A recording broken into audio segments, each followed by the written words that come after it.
and then we could do a little centering practice. Is that okay? So I'm Jivana. I'm in California in the U.S. In Santa Barbara, and it's actually Friday afternoon here. What about you? How about Ron and Joe? Do you want to say hi? Yeah. Hi. Good morning. I'm Joe. I'm Rane. We're in Melbourne, Australia, and it's 10 a.m. for us on a Saturday morning. Very leisurely. Yeah. Teruki and Hello, Yoko. this is Teruki, and this is Yoko. This is 8 o'clock in Tokyo. And your little baby, one of them. We have 3 kids, 5 months. 5 months. Okay. The other 2 kids are watching TV. Okay.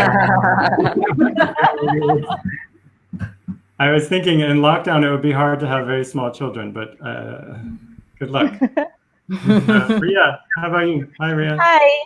Yes, good morning from Manila at 7 a.m. here in the Philippines. I'm really happy to be joining you today.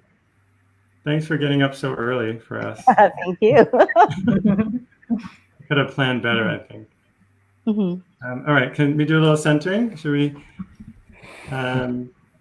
Yeah, so if you sit back a little, and if you want, you could close the eyes. If not, leave them open. Check in on how you're feeling.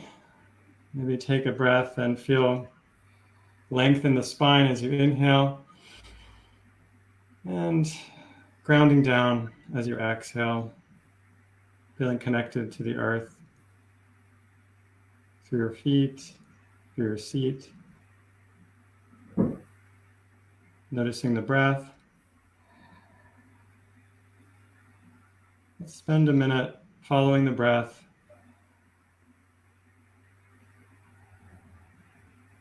We're noticing whatever else comes up for you.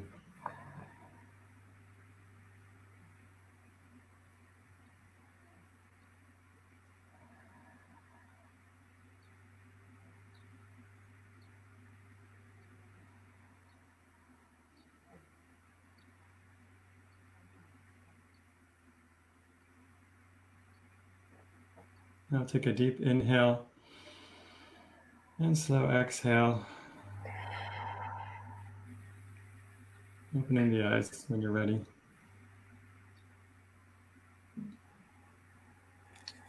Okay.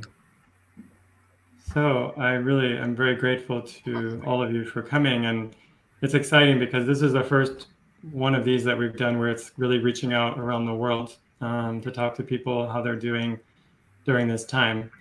So I don't really have an agenda. I guess I just wanted to hear from each of you about what's happening with you personally and your community and your country. If you can give us maybe some information.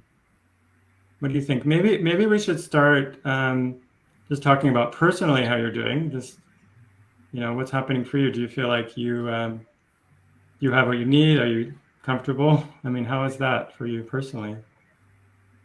Yeah, who wants to go?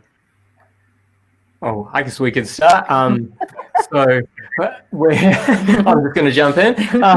So I guess we closed down our studio around 3 weeks ago, I think. I'm immunocompromised because I don't have a spleen, so we thought we'd take the move of closing down and self-isolating for a bit. And, obviously there's ups and downs. A few weeks ago, I also had to go into hospital to get a gastroscopy and endoscopy, and that was cause of a bit of anxiety. It's a worry going down to the hospital and then wondering what the results are going to be. But I went there. It was okay. I actually had a fantastic conversation with a nurse who was very, very, stoic in her philosophy, and it made me feel a lot better about things. So, also I think maybe the anesthetic helped a bit as well. But I felt a lot better since then. Before then, I'd been losing sleep, really uncertain about what the future was going to hold. But I think since then, obviously, there's still ups and downs, but we've been pretty good. I think. I mean, I can't speak for Joe, but we've been keeping ourselves busy. That's for sure. I mean, we're in this really privileged position because we have a yoga studio in our back garden, and we have a back garden. So we've been spending a lot of time in our garden and in our studio. And we also have a lot of technology already from the podcast and from the videos that we made. So it was a pretty smooth transition to be able to take some live stream classes online and then some Zoom classes, and we're making some video projects as well. So we've actually had to have quite a few moments. So we had to have a talk to ourselves and be like, we can't work 12 hours a day, 6 days a week and have good mental health. Like, we have to stop being as excited about our projects and just in this do stuff mode, and also just take time to relax and to do yoga and to hang out. And that's helped as well, just consciously, I guess, noticing our tendencies that might come up, a little bit of extra drive and do something to maybe deal with some of the anxiety that's around, and just also giving ourselves some down regulating, slow down practices as well, and just some time to chill. And chocolate helps as well. Yeah, we've eaten a lot of chocolate. Yeah. Australian chocolate? I think is Lind Australian? I don't think so. I think That's Austria. That's Austria. Oh! We should be exporting Australian chocolate. I've done a lot of chocolate-related baking as well.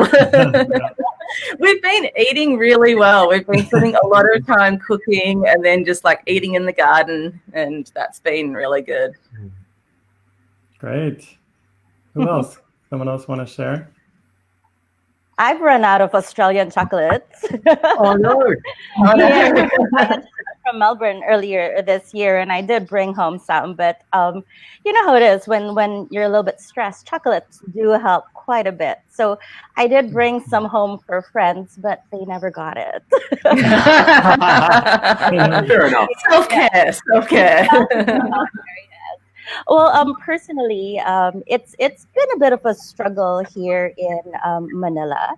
We've been in 20 days of lockdown now, and when we say lockdown, businesses are all closed, travel is restricted, even around the metro. So it's quite a challenge, given that our healthcare system isn't as well placed as many other locations. Of course, there's that extra anxiety of, what if someone I care about or myself needs healthcare or falls ill to this coronavirus. So there's a lot of that kind of anxiety, and being a studio manager, it is quite unnerving to not have the structures in place.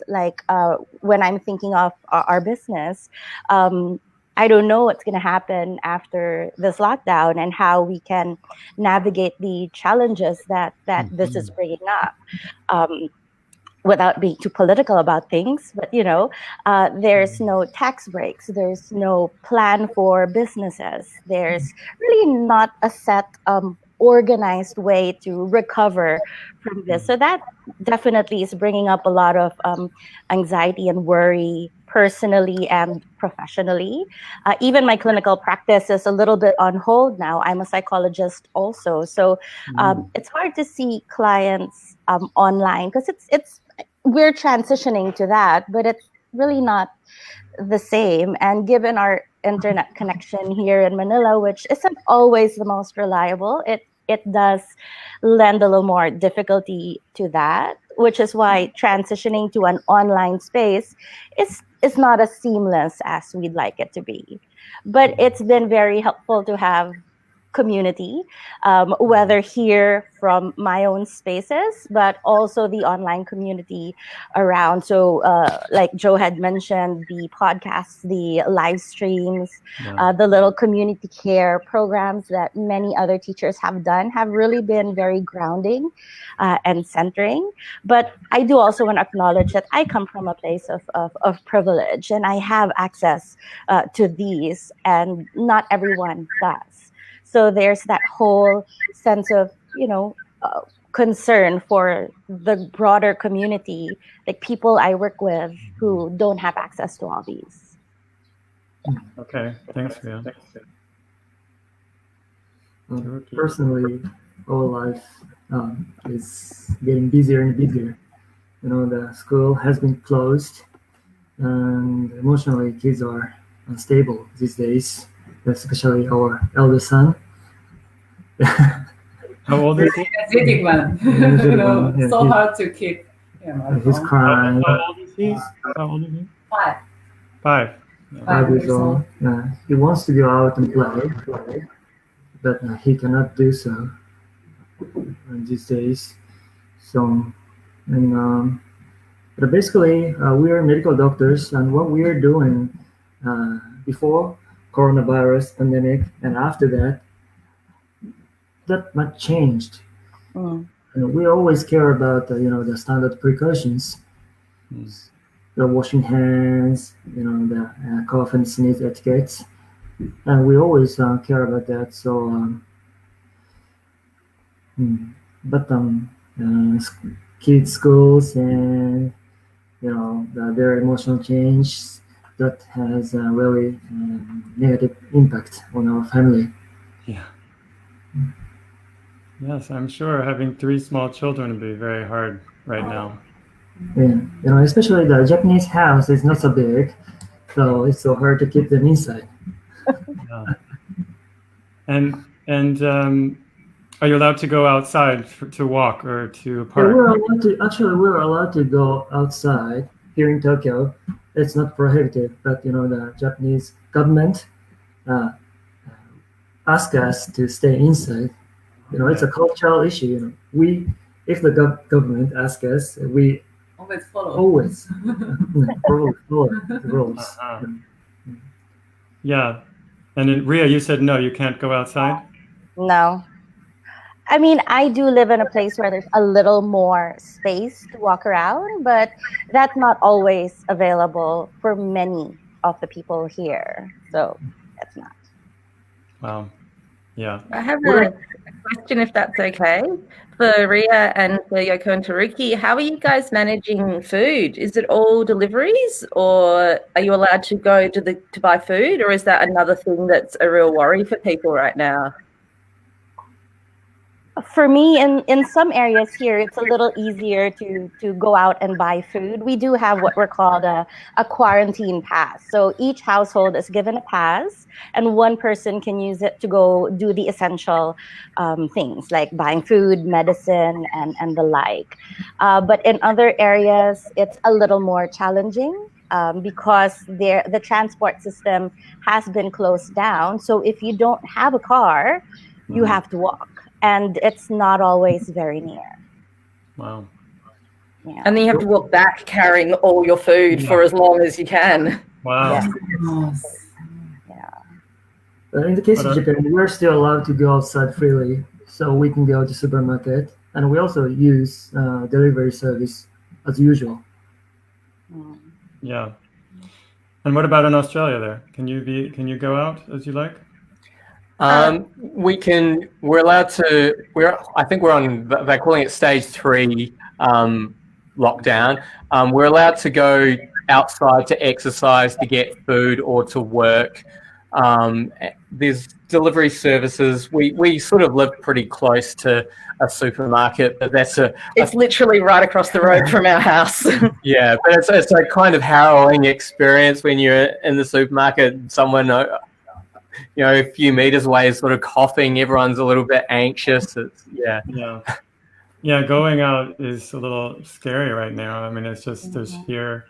In the U.S., they just told us that we should wear masks outside. They said before that we shouldn't be wearing them.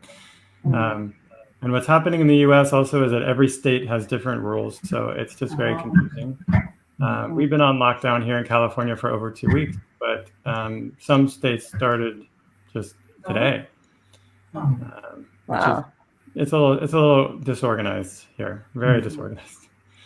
But I'm curious about the yoga part. Like, how do you feel that the yoga community is responding where you live? Like, do you feel like they'll be able to survive? Are teachers going online, and are they making money that way, or are they just going to go without income for a while? Like, I'm just so curious how the yoga community is responding around the world. I mean, I can talk about what's happening here, but I'm kind of curious what your experience is. Should we start? Sure. Well, luckily, it's not happened yet, but it does sound like the Australian government is going to be offering some income support for sole traders, which is most yoga teachers are, and for small business. So I've applied for that. We're teaching online. We're offering some free live streams because a lot of our community don't have a job anymore, and we want to, still be able to support them. We're doing Zoom classes, so we've got like group classes that people can just book in, and that's like $10 per person. And then I've got some private sessions as well. Would you say, as a rough guess, it's about a third of our regular income from the studio? From those things? Maybe a quarter. Yeah. So it's really just sustaining our community and sustaining our business for now. Like, we're okay. But I think definitely income support will be necessary for most yoga teachers in Australia long term, because I think no matter how industrious you are online, unless you're a really, really popular teacher who can have a huge live stream with 100 people, I mean, the economy has changed for everyone. Like, a lot of our students don't have jobs anymore, so they won't have income to pay for yoga classes even if we had a full program up there. It's just, that's the reality right now for everyone, I think. Right, that's the problem too, is like if you offer it for free because people need it, but then you can't make any money from it. So it's a real confusing situation. Yeah, we're trying to offer a mix so that there are some free offerings and some paid offerings, so that hopefully people who need it can practice, and also we can still have a bit of income. And we're also lucky, a couple of the classes we're live streaming are being sponsored by Darebin Council. Yeah. So that's super helpful. I used to teach. Is it like a local government? It's our local council. I used to teach a Pilates class in the park, like a community exercise program, and now I'm teaching it online, and Rane's teaching a chair yoga class as well as part of the same program. So the whole goal of that community program is to help people who might not be able to access all of the regular exercise and feel good options, so that there's a free program that's accessible for everyone. So I'm really happy that they've had the foresight to take that online, when those marginalised people would even be less likely to be able to access those services now that everything else is going on. And just another thing I just read about this morning is that City of Melbourne is offering grants for small businesses to take their offerings online. So e-commerce and I guess building out your website. So now might be a good time to apply for that.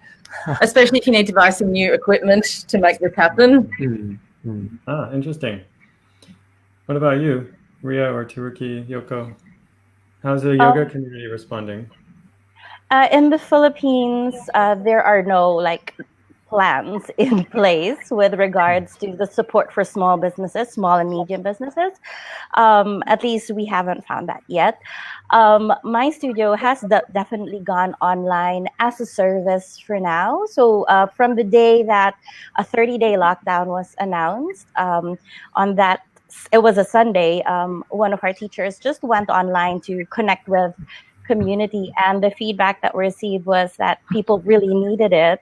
So for the duration of the lockdown, that was our commitment to provide a service for people. But yeah, as a business, we do have to think about how we now sustain our teachers. Our brand has 3 studio locations, and we were teaching about 20 plus classes a day. So now we have 1 or 2, and if we do completely go online, we still have to think about the rest of the teachers who, who will not be given a time slot with this particular format at the meantime. There's one good thing one nice thing that came out about this whole transitioning into online is last weekend, the entire Philippine yoga community really got together to do an online yoga festival. And we did raise quite a bit of money. I think we raised about 600,000 pesos for our frontliners and to develop test kits for this particular situation. But yeah, I think the next step really is to determine how we can go about this, because we are on a 30-day lockdown, but I don't know what the plans are after 30 days, because the projections aren't really so great at the moment. There's still an increase in diagnosis and deaths and whatnot. So I don't know, maybe this will continue for a couple more weeks. And this is something we're seriously looking at now, how we can sustain teachers, because a lot of the teachers really are freelancers, and there's no business at the moment. So, yeah. Can you tell us a little more about the festival? What does an online festival look like? Like free classes? Well, thankfully for Zoom, it worked out really well. But yeah, so we had representatives from all the different yoga studios or yoga communities offering an online class. And some people were just managing it on the back end. And we just all got together to offer free classes the whole weekend from 7 a.m. till 8 p.m. And people just jumped in to join whichever class. And yeah, it was a fun experience. It was nice to see people from different studios, because here the yoga studio business was rather competitive in a sense that you really take care of your own spaces, but really everybody just put that aside for a little bit and worked together for a common good, and it really highlighted what we can accomplish as a community. So that was really, really nice. Can I ask you one more thing? Just because I've never been to Manila, and I'm just curious, how popular is yoga there? I mean, is there a lot of studios? Are there a lot of studios? Yeah, there are a lot of studios. It's definitely more popular now than it was, let's say, 10 years ago. It's not as well populated as maybe places like LA and, but yeah, there's a lot of teachers, a lot of yoga studios and little communities offering different types of yoga. And if I may share, personally, my goal as a yoga teacher was really to bring in a more accessible yoga space. And as I had mentioned to you, Jivana, that I wanted to take your training this year in Australia, but we'll see how that goes. But I think this is something that is growing in Manila, that idea of offering it to different bodies, different conditions, and working on a more accessible space or state of yoga here, because it's still very heavily asana based, which is great, but there are people who are not able to access it at the moment. So That's great. So I hope you can come. I hope I can come to Australia in We want November. to do that training too. Yeah. Yeah, I mean, and I was supposed to come to Japan in June, and we postponed that training to March of 2021. Hopefully that'll work out then. But Yoko, Teruki, how is it going in Japan? Do you know with the yoga community there? I think you were teaching special classes already only, right? Special classes seniors. only. Yeah. But the first reaction in Japan was a bit strange. Most of the yoga community, most of the yoga community talked about was, raise immunity by doing yoga, or we need to gather, especially at this moment, something like that. But the situation dramatically changed when one of the patient with coronavirus actually visited one of the famous hot yoga studio in Japan. Mm. And the studio was shut down temporarily. So you And mean they found out that a student that went there did test positive for the virus, and they had yes, been to the studio. Oh, so they had to shut down. I think I read about that. You shared that on Facebook, yes, right? yes, yes. They And the shut down the situation studio. changed dramatically after that event. Most of the yoga studio uh, stopped talking about raising the immunity by gathering the yoga studio and doing yoga together, something like that. And after that, they um, tried to uh, do some procedures how to prevent the viruses, and then doing stop sharing props, stop sharing props, and how to clean up the studios. They talked about these things, and what they're doing now is they start shutting down their studios temporarily, and they try the transition to the Zoom online version. Uh, that's most of the situation is same as your countries in the U.S., Philippines, Australia. It's same. I think they're switching to the online version. The problem is, most of you said, accessibility. You know, uh, it's accessibility for students and also the accessibility for freelancers, yoga instructors, because the online yoga is not so popular in Japan, so it's hard for the teachers to set up their classes and provide it to students. And Japanese people uh, still wants to do yoga, uh, to visit yoga studio and wants to do yoga. So they're not they But used to. there's a question actually that's come up if the studios are still open, but they're closed in Japan right now, yes? Are all businesses? Not all of them. Not all of Some, them are some closed. studios open, but some studios who has cash, you know what I mean, can close the studios. But some studios which doesn't have enough cash, they cannot close the studios.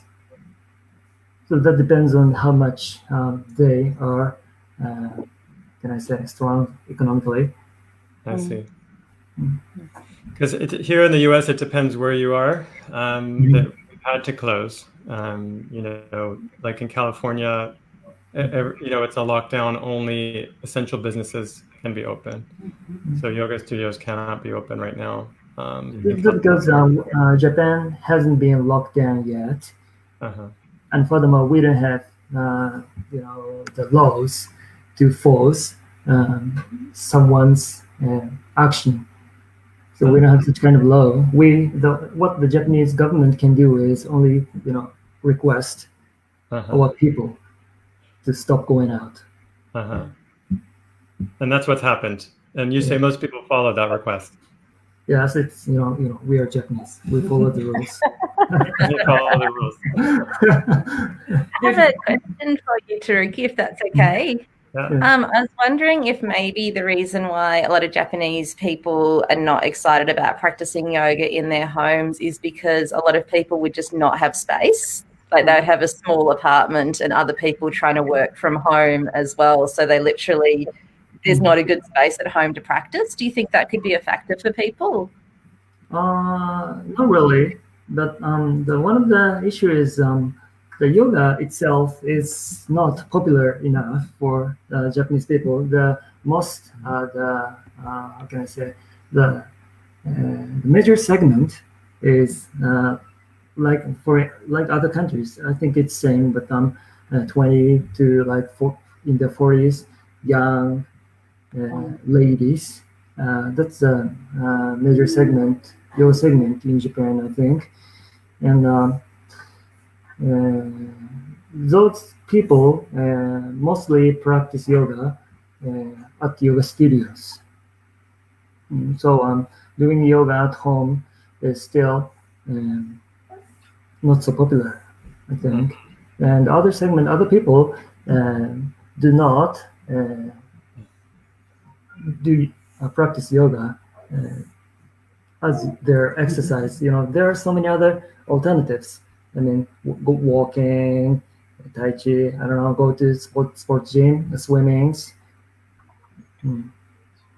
And can you talk a little bit about the work you're doing? Because I'm not sure everyone knows. So if you could share a little, how are you offering, before this happened, you were teaching, was it workshops? How do you make yoga accessible? I know you're doing a lot in Japan.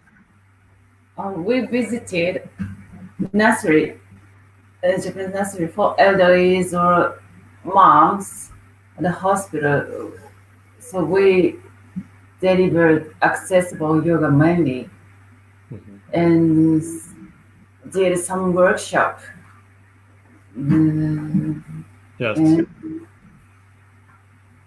Do you think it's going to be harder after this to get people to come after, even maybe in a few months, to get people to come together like that, especially these populations that we serve, older people with disabilities or immune compromised? I'm concerned, I guess, about the long-term impact about this on the people the students who take accessible yoga. Unfortunately, we closed all our workshop 2 months before already.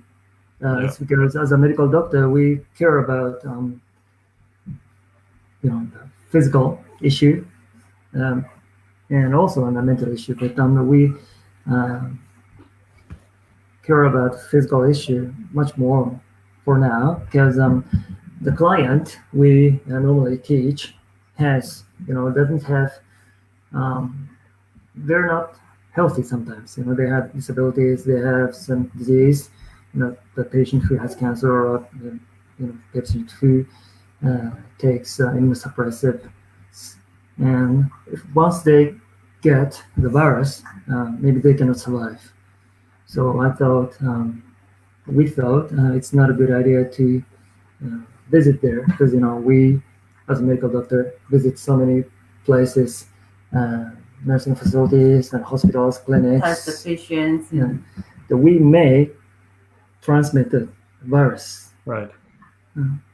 So we already closed our classes from the beginning of this year. It's unfortunate, but it cannot be helped. Yeah. Are you both working now? Are you still working as doctors during this time? Yes, we're working, yes. Wow. Sounds So, hard. Could I ask a question? What's the mood of the medical community over in Japan at the moment? We're stressed out. It's getting busier and busier. From the statistics, the number of patients is increasing dramatically now, and we're getting busier and busier. And worst will come from now. So we're so stressed out. The ventilators, there's some kind of resources, medical resources is restricted. And it's the case. Some cases happens in U.S. and other countries. So the patients are rising and resources are restricted. We need to deal with the problem of scarcity. Wow. What about you, Joe and Ron? Did you talk about how accessible yoga students might be affected by this in particular? I mean, in the long run, even if the studios reopen, I just feel like there's going to be a special impact on our students. I think in terms of props, which is something I know you've been posting about as well, usually in an accessible class, props is one of the things that can make these postures accessible for a whole lot of different people. And it wouldn't be realistic for people, say someone in a wheelchair, to bring all of their own bolsters and blocks and straps and everything to a class. So I don't know, maybe there'll be other solutions, like in-person practice, and that sense of in-person community is obviously so powerful and so important. But leaving the house can also be more challenging for someone whose movement is restricted, or, you know, someone with chronic illness or chronic pain. So maybe we can have some more systems to deliver accessible yoga to people in their homes with technology. And this period could be a time to really push that forward, especially if there are some more government grants and some more teachers who suddenly have a lot more time on their hands. Like, maybe there'll be a new, more online accessible community that will grow out of this. Right. Although, of course, access to technology is an issue. Yeah, that's another issue. Like, I actually have a private student who I've been seeing for, I don't know, like 7 or 8 years every week, and his vision's not good enough to look at a screen. So we're just putting our classes on hold because he's like, nah, if it's on a screen, it's not going to work for me. So it's not for everyone, unfortunately. Yeah, it's an issue for sure. There's a question here about the training that I'm planning to do, if it's still happening in Melbourne in November. Someone's asking, and I mean, I'm still planning. if I'm allowed to travel, if it seems appropriate, I'll come. I look forward to it. I right now I've canceled trainings through June, and we're waiting to see what happens. I have things scheduled July and after that. I miss it. I miss being with people in real life, as probably we all do. And also, we're looking to put an accessible yoga training online, which is something that I had been avoiding because I love to be in person and actually help build community wherever I go. Like, I love people to meet each other and connect and make friends. And I guess, but things have changed so much that I think doing one online is a good idea. It'll probably be a live online training. I hope to do it in June. So if people can't get to a future training, that could be more accessible in a way.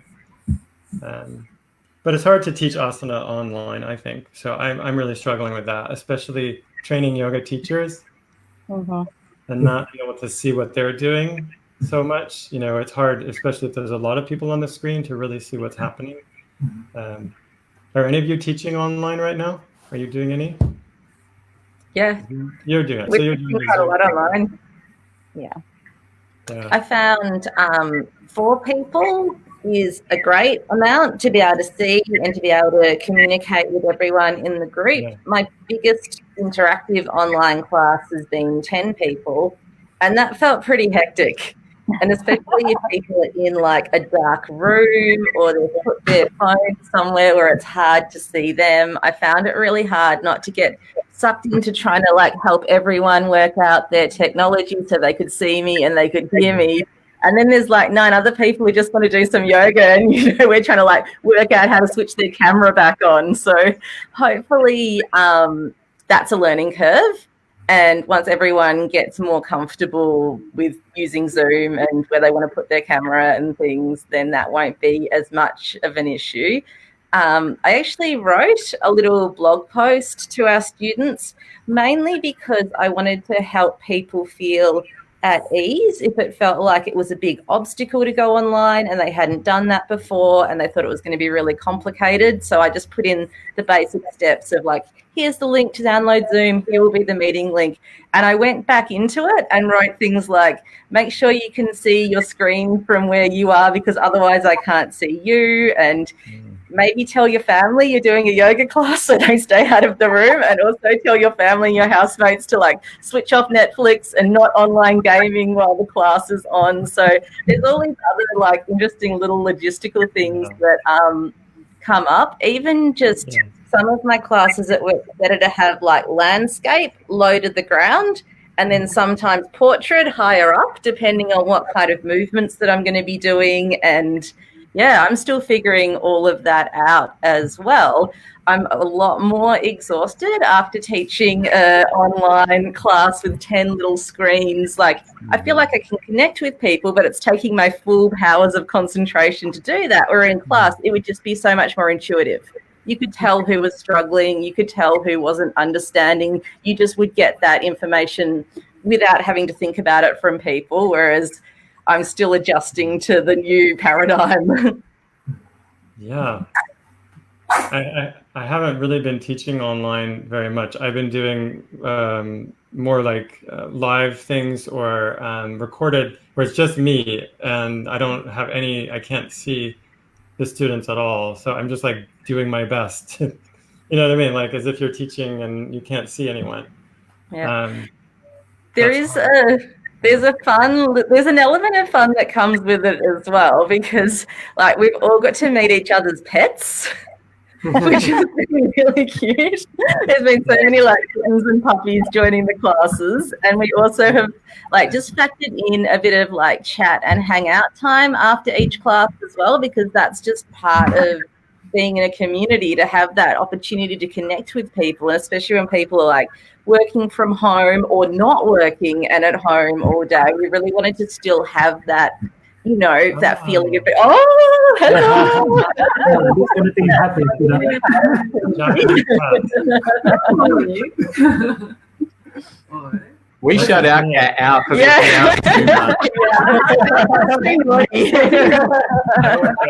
my dogs. My dogs I put outside too because they're very loud. Yeah. There's been a few very cute Shavasana moments where like people have been on their mat just surrounded by puppies, like with the little kitty asleep next to them. So there's been some cute moments of the online teaching. Yeah, Ria, I think I saw a picture of you with your dog. Yes, he's a big one. So he does get rather noisy towards the end of my classes sometimes. So that can be interesting.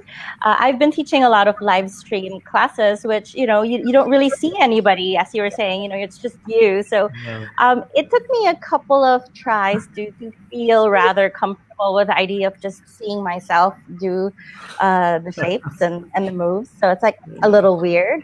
So it's had to bring out my, you know, inner actor and work on that. Although I've done a couple of Zoom classes with, of course, the option for the cameras on or off. And because of the limited bandwidth we tend to have here, most people will keep their videos off.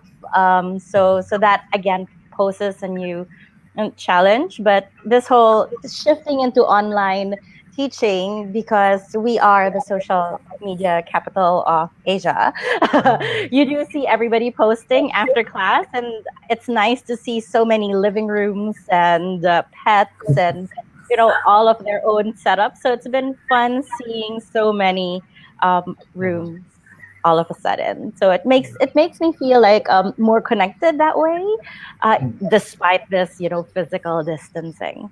Yeah. It's funny because when I train people for accessible yoga, I talk a lot about not performing, about it being this relationship you're building with the students and making it a two-way relationship where you also get input from the student to help you decide what you're doing. You know, it's like a conversation, but it's much harder online. And so I'm not able to teach the way that I really want to when I'm doing those like live stream classes I've been doing. It's just a totally different thing. You just kind of, it is more like a performance, which is like the opposite of what I really think yoga can be. It's been frustrating for me, but I'm also feeling like, well, then that's just how it is right now. I can't be there with people, so I have to do something, you know. Yeah. The vibe I get from your teaching as well, Jivana, is that you're always sharing from your heart. Even though it might feel performative, it doesn't have that, I guess, showmanship to it. Like, it feels very genuine, and it feels like, it still feels like a connection to me. So I think that don't be too hard on yourself, because I think that, you know, the like the power of your teaching is still definitely coming through, even if you're not feeling a direct connection back from people. We're feeling direct connection from you. Okay, well, thank you for that. I appreciate it. I mean, I'm imagining people there, you know, but it took me a while to get over myself. But actually, it's like you were saying, Ria, it's a bit like acting. And actually, my mother was an actress. So I do have, I have it in my genes, actually. I don't tell anyone that normally, but he was training me always. I was telling my friends, when I was a child, I auditioned for this local television show, kind of like Sesame Street. I didn't make it into the show, but this is me like living up those dreams. Yeah. I never had those dreams. I have no. I didn't want to be an actor at all. But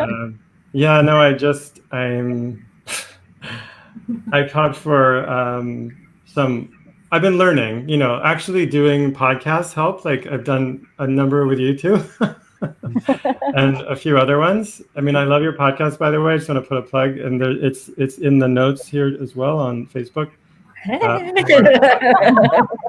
Flow Artist Podcast. You've had so many amazing guests, and you do such great content and such great conversations. But doing a lot of podcasts helped me, and also teaching. Like I'm teaching for something called HealthFlix right now. Do you know HealthFlix is a big international health summit they put together very quickly. I'm teaching this Thursday, but you can watch it. It's free. You can watch it live or recordings. There's some great teachers. And I'm going to do a program I did a class for Yoga Journal, and I'm doing some more for them. Anyway, so what else? Any other things last thoughts you want to share with us about life and wherever you are?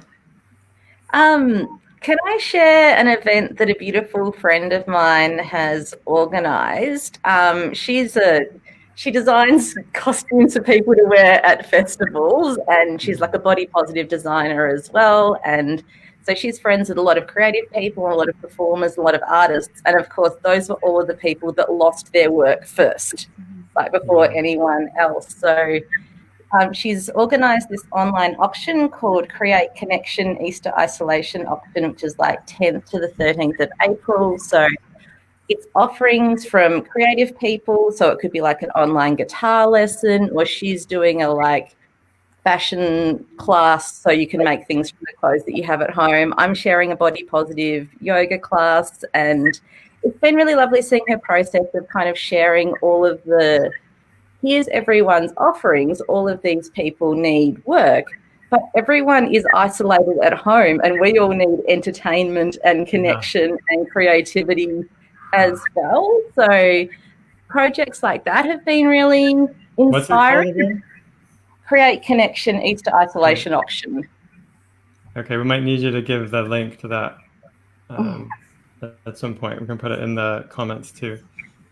Can we share our online classes as well? Like you're doing a chair yoga one on Monday at 12 o'clock Australian time, which will be on the Garden of Yoga Facebook page. So if you want to do some chair yoga with Rane, and I share, this is the like Get Active in Darebin classes, the community ones.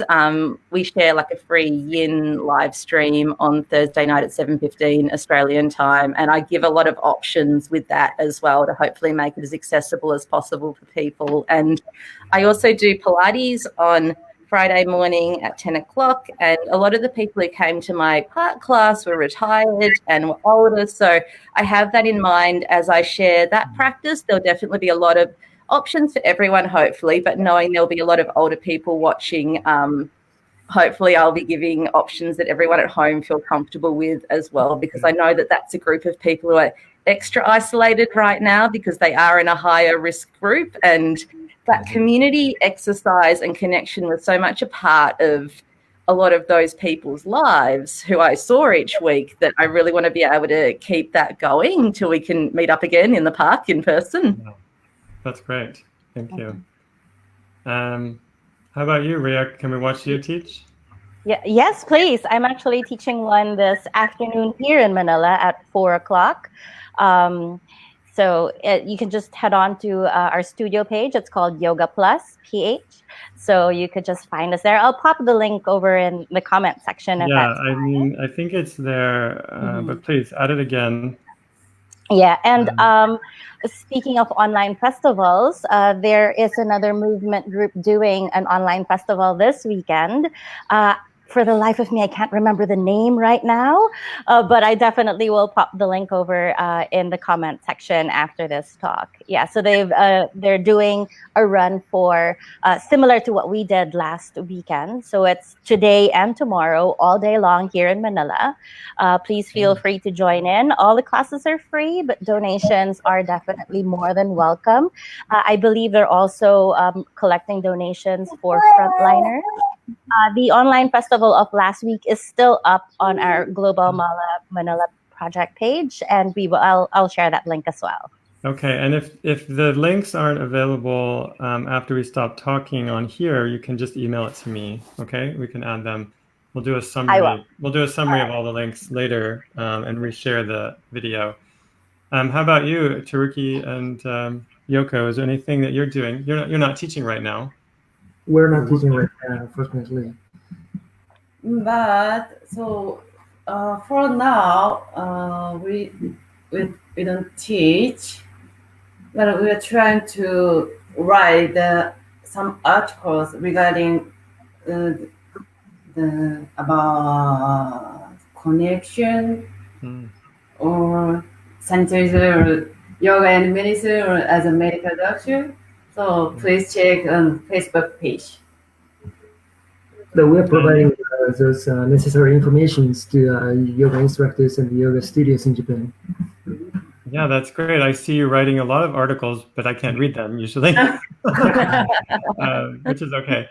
But we do have a new Japanese. Oh wow! So Ria's coming in and out. So we're. You're there, Ria? Okay. But the I know. I'm sorry. You warned us about the internet I'm issue. here. So, yeah. Yes. But not for me.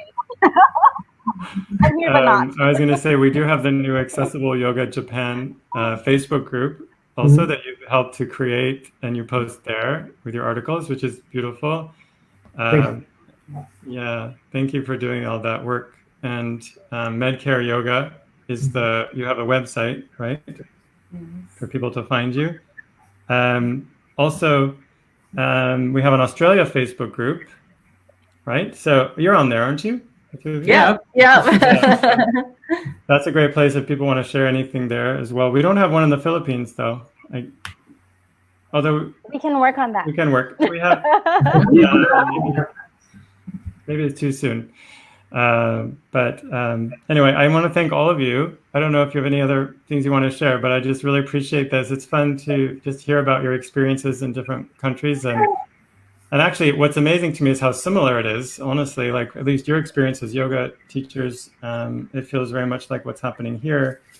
It's a challenging time, and it feels like there's opportunities for this connection that we didn't have before. So at least there's some positive that we can connect around this experience of, a pandemic. So that's been positive for me. Anything else you want to say? I just want to thank you. We've got a new podcast episode coming out on Monday. Ryan's going to start editing it right after this. Yeah. And I also wanted to say, I think it's amazing that we're able to do this thing and connect with you guys, and really glad to be a part of it. And I know what you mean about we're all feeling this sort of collective anxiety, and in a weird way, it's sort of something that binds us all together and helps us connect. So, I'm not about all these sort of silver linings posts that I'm seeing on Facebook, but at least it's something that we get to share, and maybe we can grow to understand each other a little bit more out of this. So, we're all in this together. Yeah. We're all in this together. Yeah. Anything else you want to share, Ria? Yeah, I do want to say thank you for including us in this particular check-in. It's nice to be able to share what's happening here in Manila, and it also is nice to feel connected to the broader yoga community out there. And like you said, we're all in this together. We're all going through the same things, maybe in different ways, but we all learn from each other, and perhaps this is a way to move forward. Yeah. So Thank you, Ria. Teruki, Yoko, do you have anything else you want to share? Yeah, thank you for having us today. Thank you so much. Even if we are physically distant, but we can still connect emotionally. I think we proved that today. Yes. Yes. It's so nice to see your new son as well. Yes. Good luck with all of your children. Thank you so much. Yeah. Please wash your hands. Yeah. So thank you, and I love this. It's fun when Ria comes in and out. It shakes things up. This is a time of uncertainty. Yeah. And I hope to have more of these. We're going to have some more community conversations with different areas. We'll do one with Central South America, one with UK and Europe. We'll see what else comes. But if anyone has any other ideas, just let me know. Anyway, thanks so much. And hopefully I'll see you online or somewhere soon. Okay. Bye. Bye. Thanks, Jivana. Thanks, everyone. Thank you. Yeah, maybe in person someday. Hopefully in Melbourne. I can hear you, but we can still hear you too. Bye, Ria. Bye, Ria. yeah. Bye, Yoko. Bye, Teruki. Bye, Patrick.